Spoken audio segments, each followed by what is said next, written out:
I thought this was just another rich family story. Until this happened. A woman in a red dress. Pool. Hundreds of guests standing frozen in silence. And one billionaire who was about to make a decision that no one in that mansion would ever forget. This isn't a fairy tale. This is what happens when money forgets what really matters. And one man remembers just in time. Hey everyone, welcome back to the channel. Before we begin, tell me, where are you watching from today? Drop your country in the comments. I'd love to know who's here with me tonight. Tonight's story is about class, cruelty, and the quiet strength of a woman who never once raised her voice, until the whole world raised it for her. Stay with me till the end, because what happens in this story will stay with you long after the video ends. Renee Walker had learned a long time ago that dignity wasn't something anyone could hand you or take away from you. It was something you carried inside, quietly, no matter how hard the world tried to knock it out of your hands. At 34 years old, she had already lived through more than most people twice her age. The loss of her husband in a car accident 6 years ago, the exhausting nights working 2 jobs just to keep a roof over her daughter's head, and now, for the last 3 years, her role as head housekeeper at the Callahan estate, one of the largest private properties on the coast. The estate belonged to Marcus Callahan, a 34-year-old tech entrepreneur who had built his fortune from nothing but a garage, a broken laptop, and a stubborn refusal to quit. Unlike most of the wealthy families Renee had worked for in the past, Marcus was different. He remembered her name. He remembered her daughter's name. Every single evening when he came home from the office, exhausted from back-to-back meetings, he would stop in the kitchen, thank Renee for dinner, and ask how Mia was doing in school. It wasn't performative. It was simply who he was, a man who had once had nothing and never forgot what nothing felt like. Mia was 7 years old, with 2 missing front teeth and an imagination big enough to fill the entire estate. She loved drawing chalk pictures on the long driveway when her mother worked late shifts, and more than once Marcus had come home to find a crooked chalk portrait of himself on the pavement, complete with a lopsided smiley face and the words, "Mr. Marcus is nice," scribbled beneath it in shaky 7-year-old handwriting. He'd laughed the first time he saw it. He'd kept a photo of it on his phone ever since. But not everyone in the house saw Renee the way Marcus did. Vanessa Hale, Marcus's fiancée of 8 months, was 30 years old, stunning, sharp-tongued, and raised in a world where staff were meant to be invisible. She had grown up in old money, the kind of family where household workers were referred to by their job title rather than their name, and where kindness toward the help was considered, at best, unnecessary and at worst, embarrassing. From the very first week she moved into the estate, Vanessa made it clear, through cold stares, clipped instructions, and the occasional cutting remark, that she saw Renee as nothing more than a fixture of the house. Furniture that happened to talk. "She's not a friend, Marcus," Vanessa had said once, early in their engagement, when she caught Marcus laughing with Renee in the kitchen over something Mia had drawn. "She's staff. There's a difference, and you'd do well to remember it before the wedding, when people are actually watching how we run this house." Marcus hadn't argued that night. He simply changed the subject, the way he often did when Vanessa said something that didn't sit right in his chest. He told himself it was nerves, wedding stress, the pressure of merging 2 very different worlds. He told himself a lot of things in those months, to avoid admitting what was becoming harder and harder to ignore, that the woman he was about to marry, and the woman who quietly ran his household with more grace and humility than anyone he'd ever met, were standing on 2 completely different sides of a line that Vanessa had drawn the moment she arrived. Tonight was the engagement gala. 300 guests. Caterers, a live string quartet, string lights wrapped around every tree on the property, and a pool glowing turquoise under the night sky, rose petals floating gently on its surface. It was the kind of party that made the local papers before it even happened. Vanessa had spent 4 months planning every single detail, down to the exact shade of ivory on the napkins. Renee had been asked to stay late that night, overseeing the household staff, making sure everything ran without a hitch. Her babysitter had cancelled at the last minute, and with no one else to call, she'd made the difficult decision to bring Mia along, tucking her into a small staff room near the kitchen with a coloring book and strict instructions to stay quiet and out of sight. "Just for a few hours, baby," Renee had whispered, kissing her daughter's forehead. "Mommy has to make sure everything's perfect tonight." Mia had nodded solemnly, clutching her crayons like they were the most important tools in the world. She was a good girl, an obedient girl. But she was also 7, and 7-year-olds do not stay in small rooms forever, especially not when there's music playing outside and lights sparkling like stars had fallen into the backyard. By 8 o'clock the party was in full swing. Marcus stood near the pool in a tailored black tuxedo, shaking hands, thanking guests for coming, doing his best to look like a man thrilled about his own engagement. Vanessa floated through the crowd in a deep red gown, diamonds catching the light with every turn of her head, playing the role of the perfect bride-to-be with practiced precision. Renee moved quietly through the chaos behind the scenes, refilling trays, calming a panicked caterer, checking in on the bar staff. She hadn't eaten all day. Her feet ached in her flat black shoes. But she kept moving, kept smiling politely at guests who barely acknowledged her existence, because this was the job, and she had a daughter at home, currently hiding somewhere she wasn't supposed to be, who depended on this job more than any of these people in their designer gowns would ever understand. She had no idea that in less than an hour, everything about to happen that night would change the course of both of their lives forever. The band shifted into something slow and elegant, and the guests began to drift toward the dance floor set up beside the pool. String lights reflected off the water in long golden ribbons, and somewhere in the crowd, a photographer was capturing every carefully staged moment for the magazine spread Vanessa had already arranged. Marcus found himself pulled into conversation after conversation, investors congratulating him, old college friends slapping him on the back, distant relatives of Vanessa's he was fairly sure he'd never met before tonight. He smiled through all of it, but his eyes kept drifting, almost without his permission, toward the kitchen entrance, where he could see Renee occasionally appear to check on something before disappearing again. There was something about watching her work that always struck him. She never stopped moving, never complained, never let the exhaustion show on her face even when he could see it in the slight slump of her shoulders by the end of a long day. He thought about his own mother sometimes, watching Renee, a woman who had worked 2 jobs when he was a boy, who had come home smelling like a diner kitchen and still found the energy to help him with his homework at the counter. His mother had passed away 4 years ago, before he'd made his first real fortune, before he could give her the life he'd always promised her. Renee reminded him of her more than he'd ever admitted out loud to anyone. Near the edge of the property, hidden behind a large potted fern, Mia had, predictably, escaped the staff room.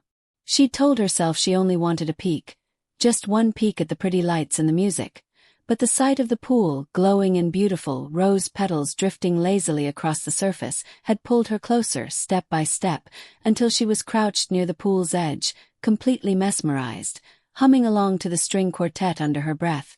Vanessa spotted her first.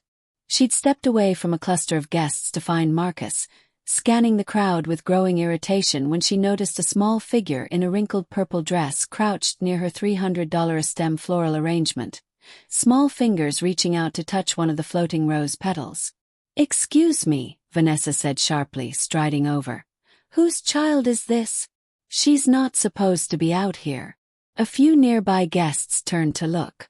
Mia froze, wide-eyed, clutching a single rose petal she'd just fished out of the water. I'm sorry," Mia stammered, scrambling to her feet. "I was just looking. It's so pretty."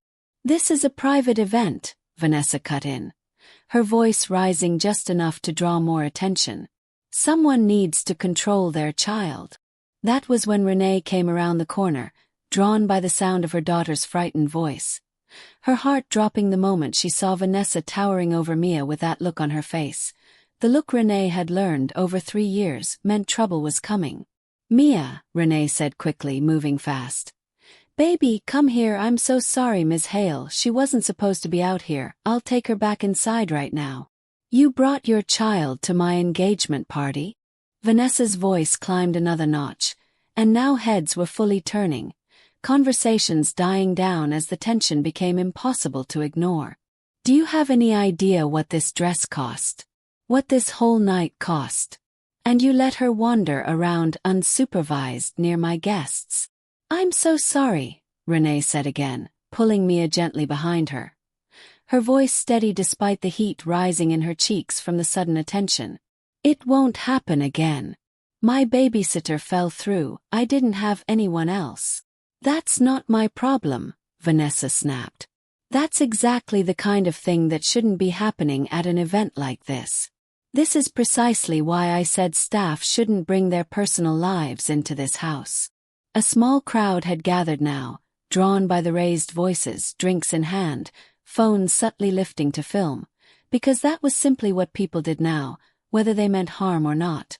Marcus, catching sight of the commotion from across the yard, began making his way over, weaving quickly through the guests, a knot of unease tightening in his chest.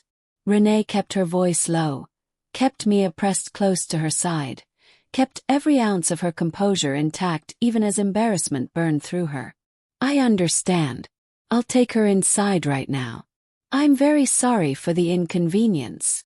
She turned to leave, Mia's small hand gripped tightly in hers, moving as quickly and quietly as she could toward the house, toward safety, toward the end of this humiliation. She didn't get more than 3 steps. "Don't you dare walk away from me while I'm talking to you." Vanessa's voice cracked across the yard like a whip, and Renee stopped, turning back out of sheer instinct, the same instinct that had kept her employed and out of confrontation for 3 careful years. "Ms. Hale, I really am sorry. I just want to get her inside. You've been undermining me in this house since the day I moved in." Vanessa's face had flushed a deep, furious red beneath her makeup, years of quiet resentment finally boiling over in front of an audience she hadn't intended but could no longer stop herself in front of. "Marcus laughing with you in the kitchen. Marcus asking about your daughter like she's part of this family. Do you have any idea how humiliating that is for me? And now you bring her here to my party, in front of everyone." "Vanessa." Marcus had finally reached them. His voice low and urgent, a hand rising toward her arm. "Vanessa, stop, this isn't the place." "No." Vanessa yanked her arm away, eyes wild, glassy with champagne and wounded pride. "No, everyone needs to see this. Everyone needs to see what I've been putting up with." And then it happened so fast that later, when guests tried to describe it to each other, no one could quite agree on the exact sequence of events. Only the result. Vanessa lunged forward, not at Mia, but shoving Renee hard in the chest, a shove born of pure, uncontrolled rage rather than any real plan, and Renee, caught completely off balance, stumbled backward over the raised stone lip of the pool deck and fell. The splash was enormous. Water erupted over the tiled edge, soaking the nearest guest's shoes, rose petals scattering in every direction. For 1 full second, the entire party fell into stunned, total silence. 300 people frozen mid-breath, phones half-raised, no one quite able to process what they had just witnessed. Mia screamed, "Mommy!" The little girl dropped to her knees at the pool's edge, reaching desperately toward the water where her mother had disappeared beneath the surface, rose petals and pool lights swirling around her. It was that sound, that raw, terrified scream from a 7-year-old girl, that seemed to finally shatter the frozen silence of the crowd. Marcus didn't hesitate for even half a second. He tore off his tuxedo jacket and dove straight into the pool, fully dressed, shoes and all, cutting through the water in 3 powerful strokes until he reached Renee, who had already surfaced, coughing, gasping, her hair plastered across her face, one shoe missing, mascara running in dark lines down her cheeks. He wrapped an arm around her and pulled her to the shallow steps, lifting her out of the water himself in front of every single one of his 300 guests, in front of every camera, in front of the fiancée who stood frozen at the pool's edge, hands still half raised from the shove, suddenly realizing, far too late, exactly what she had just done. "Are you okay?" Marcus asked, voice shaking, both from the cold water and something far deeper. "Renee, are you okay? Is anything hurt?" Renee, soaked, humiliated, shaking, could only nod, pulling Mia into her arms the second the girl reached her, both of them dripping and trembling on the pool deck while 300 guests stood in stunned, whispering silence around them.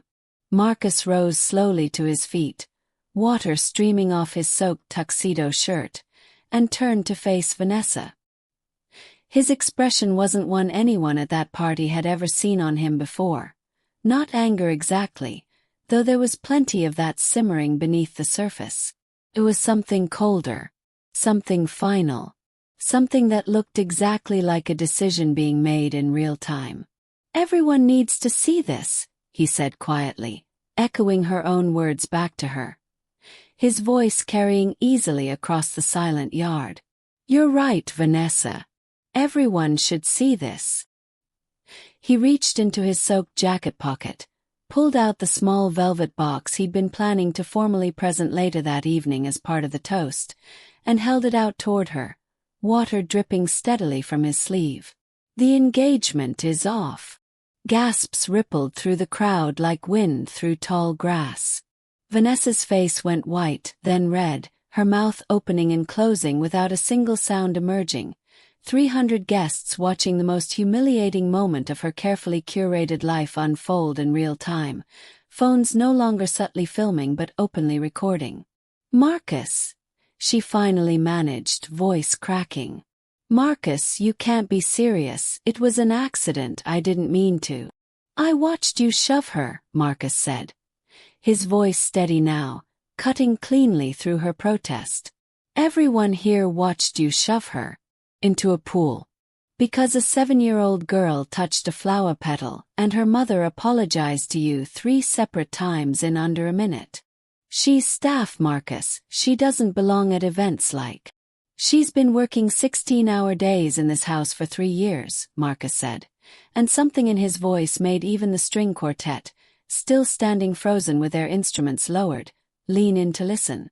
"She raised a little girl on her own after losing her husband, and she still finds time every single evening to help Mia with her homework at my kitchen counter after a full shift. Do you know what you were doing tonight while Renee was working 18 hours straight to make sure your party went perfectly? You were upstairs, complaining to your bridesmaids that the caterer's shrimp cocktail wasn't chilled enough." Vanessa opened her mouth again, but no defense came. Behind her, several guests had already begun murmuring, some quietly slipping their phones into their pockets in visible discomfort, others still recording, unable to look away from the unraveling scene. What almost no one at that party knew, what even Renee herself had never told a single soul at the estate, was something Marcus had learned purely by accident, 8 months earlier, buried in old hospital paperwork he'd been sorting through after his mother's passing. 4 years ago, in the final weeks of his mother's battle with cancer, in an overcrowded, understaffed hospital ward, a young nursing assistant named Renee Walker had stayed nearly 2 hours past the end of her shift, unpaid, simply because his mother had been frightened and alone, and every other nurse on the floor had been pulled onto emergency cases. Marcus hadn't even been in the country that week. He'd been overseas closing a deal that ultimately built the foundation of his current fortune, and he had never forgiven himself for not being there. He'd only found Renee's name months later, scrawled in his mother's shaky handwriting on the back of a hospital receipt. "The kind girl who stayed. Renee. Don't forget her, Marcus. Kindness like that is rare." He hadn't connected the name until the day, 2 years later, when he'd hired a new housekeeper for the estate and shaken hands with a tired, soft-spoken woman named Renee Walker, and something about her had felt achingly, impossibly familiar. It had taken him another full year to work up the courage to ask her directly, And when she'd confirmed it, tears in her eyes, insisting it was nothing, just her job, just what anyone would have done, Marcus had walked out of the room and cried for the first time since his mother's funeral. He had never told Vanessa. He had never told anyone. He'd simply carried it quietly, the way Renee carried everything quietly, and let it deepen, slowly, into something he hadn't fully understood himself until this exact moment, standing dripping wet beside a pool, staring at the woman who had just publicly humiliated the person who had held his dying mother's hand when he could not. "You didn't just push a housekeeper into a pool tonight, Vanessa," Marcus said quietly. "You pushed the only person in this world who was with my mother when I couldn't be. And you did it because a little girl touched a rose petal." The silence that followed was absolute. The days after the gala moved differently than any Renee had experienced before. Slower in some moments, unbearably fast in others, the way time behaves when a person's entire world has been quietly rearranged overnight. By morning, the video was everywhere. Someone at the party, no one ever confirmed who, had uploaded a 30-second clip to social media before midnight, and by the time Renee woke up in her small 2-bedroom apartment across town, exhausted, embarrassed, and still faintly smelling of chlorine, the clip had over 2 million views. Comments poured in by the thousands, most of them furious on Renee's behalf, tagging Vanessa's name, tagging the wedding planning company, tagging every luxury brand that had sponsored the event. Renee didn't want any of it. She wasn't the type of woman who wanted attention, good or bad. She turned her phone off entirely by noon, made Mia her favorite pancakes for breakfast even though it was a Tuesday, and told her daughter gently that everything was going to be okay, even though she wasn't entirely sure that was true. What she didn't expect was the knock on her apartment door at 7 that evening. Marcus stood in the hallway, still in the same clothes he'd worn the night before. He apparently hadn't gone home or hadn't slept, judging by the exhaustion etched into his face. Holding a small paper bag of groceries in one hand, looking more uncertain than Renee had ever seen him look in 3 years of employment. "I wanted to check on you," he said simply. "And Mia. I didn't know what you needed, so I just got some basics. Milk, bread, some of that cereal with the cartoon bear that Mia mentioned once." Renee stood in the doorway for a long moment, unsure what to say, painfully aware of how small her apartment must look compared to the world he came from, aware of the peeling paint in the hallway behind her, the flickering light above the stairwell. "You didn't have to do that," she finally said. "I know," Marcus said. "I wanted to." He didn't come inside that night, sensing correctly that it wasn't his place yet, that Renee needed space to process everything without an audience, without pressure, without the complicated weight of what had happened between them shifting into anything she wasn't ready for. Instead, he simply told her to take the week off, fully paid, and that her job, her home, if she wanted to stay in the small guest cottage on the estate property that had been sitting empty, would be there whenever she was ready. Mia, however, had other plans, squeezing past her mother's legs to throw her small arms around Marcus's waist in the doorway. "You saved my mommy," she said, muffled against his soaked the night before shirt. "You're like a real superhero." Marcus knelt down slowly, meeting her eyes. "Your mommy's the real hero, kiddo. I just helped her out of the pool." Meanwhile, across town, Vanessa's world was unraveling in an entirely different direction. Her family, prominent in social circles that valued reputation above almost everything else, had already begun distancing themselves publicly, mortified by the viral footage. 2 major sponsors pulled out of her upcoming charity gala. Friends who had spent months RSVPing to her wedding suddenly stopped answering her calls. For the first time in her life, Vanessa Hale understood, in the rawest possible way, what it felt like to be looked at with contempt instead of admiration, and there was no version of that lesson that came gently. 2 weeks passed before Renee finally returned to the estate, and when she did, everything about the atmosphere of the house had shifted in ways both large and small. Marcus had quietly instructed the entire remaining staff, in a brief meeting the week after the gala, that anyone who treated Renee or any member of the household staff with anything less than full respect would no longer have a place working for him. It wasn't said with anger. It didn't need to be. Everyone in that room understood exactly what he meant and exactly why.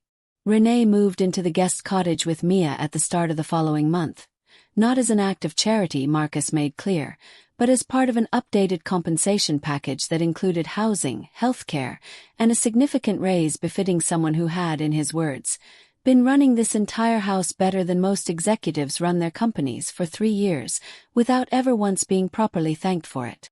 It wasn't a fairy tale transformation overnight. Renee still worked hard. She wasn't a woman built for sitting idle, and she made that clear the very first week, quietly returning to her regular duties even as Marcus insisted she take more time to settle in.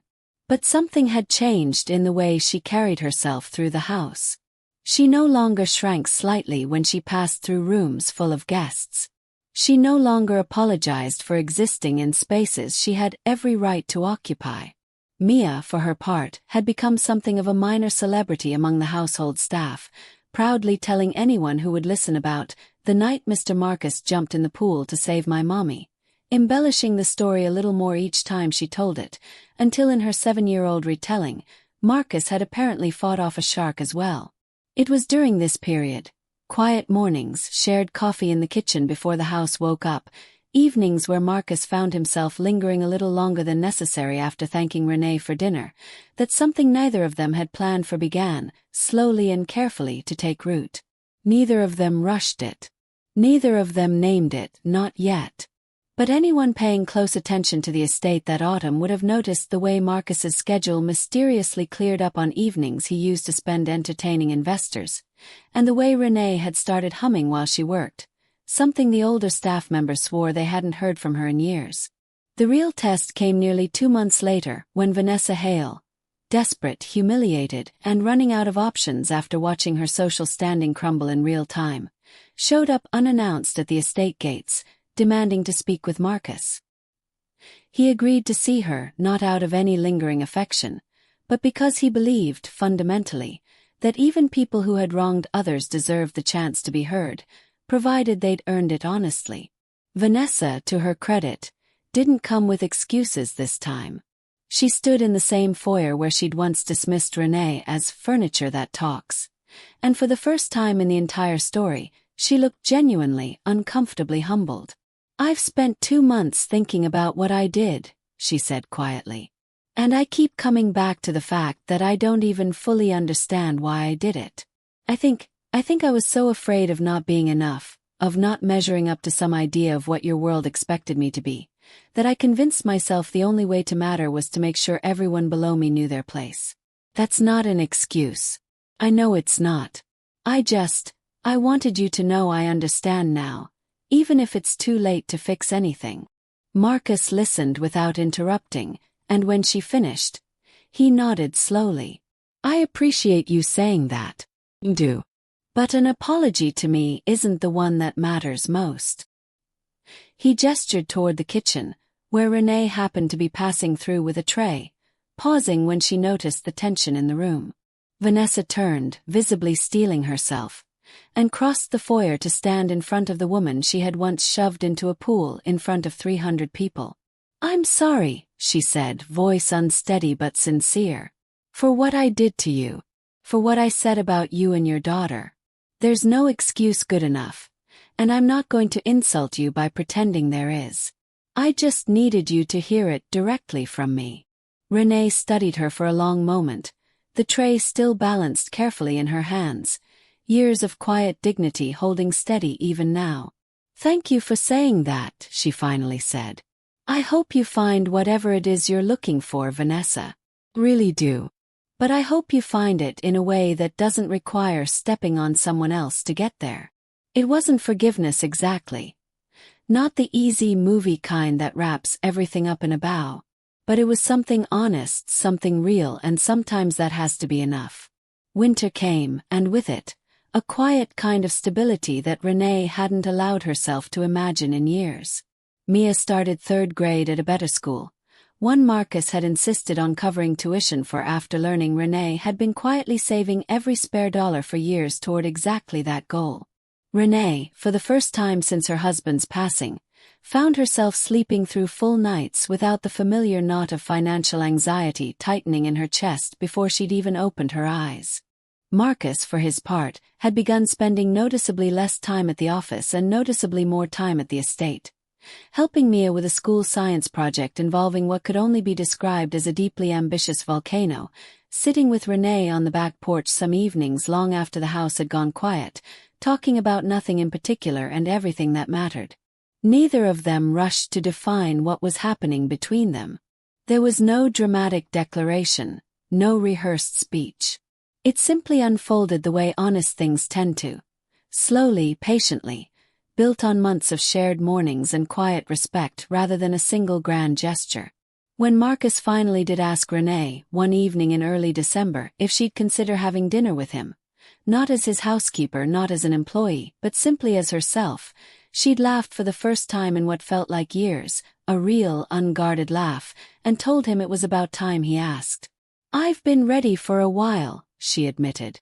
"I just didn't think it was my place to say so." "It was always your place," Marcus said. "I just needed to become someone worth saying yes to." News of the relationship, when it eventually became public, sparked exactly the kind of chatter anyone might expect. Tabloids speculating, old money circles whispering about a billionaire marrying his housekeeper, strangers online debating class and privilege in comment sections that stretched into the thousands. Renee, to everyone's surprise but her own, handled the attention with the same quiet steadiness she'd carried through everything else. She gave one brief, carefully worded interview, not to defend herself, but to speak honestly about what dignity had meant to her through years of hard, invisible work. "I never needed anyone to see me to know my worth," she said in that interview, the only quote from the entire story that would go on to be shared, screenshotted, and repeated for months afterward. "But I won't pretend it doesn't feel good to finally be seen." Marcus, watching the interview air later that night with Mia curled against his side on the couch, felt something settle firmly into place in his chest, a certainty he hadn't fully allowed himself to feel until that exact moment. The following spring, in a small, quiet ceremony held not at some sprawling luxury venue, but in the very backyard where everything had once gone so publicly wrong, Marcus and Renee were married. There were no 300 guests this time. No magazine photographers. No ivory napkins chosen 4 months in advance. Just close friends, a handful of household staff who had become something closer to family over the years, and Mia, now 8 years old, walking proudly down the aisle scattering rose petals. Real ones this time, not floating decoratively in a pool, but held gently in her small hands and placed with careful intention along the path her mother would walk. There was no pool at this ceremony. Marcus had made sure of that, quietly, without ever explaining exactly why to anyone who asked. Renee stood at the altar in a simple ivory dress, no diamonds, no elaborate updo, just herself, the same steady, dignified woman who had spent 3 years being overlooked in that very house, now standing in the center of it, finally fully seen. If there's one thing this story leaves behind, it's this. Dignity was never something anyone could take from Renee, no matter how hard the world tried. It only ever needed one person brave enough to notice it was there all along. Sometimes the people who matter most in our lives are the ones quietly holding everything together in the background, expecting nothing in return. And the real measure of a person isn't how they treat those who can do something for them, but how they treat those who, on paper, can't do anything for them at all. If this story moved you tonight, do me a favor. Hit like, subscribe if you're new here, and share it with someone who needs a reminder that kindness always finds its way back around. Thank you for watching, and I'll see you in the next story.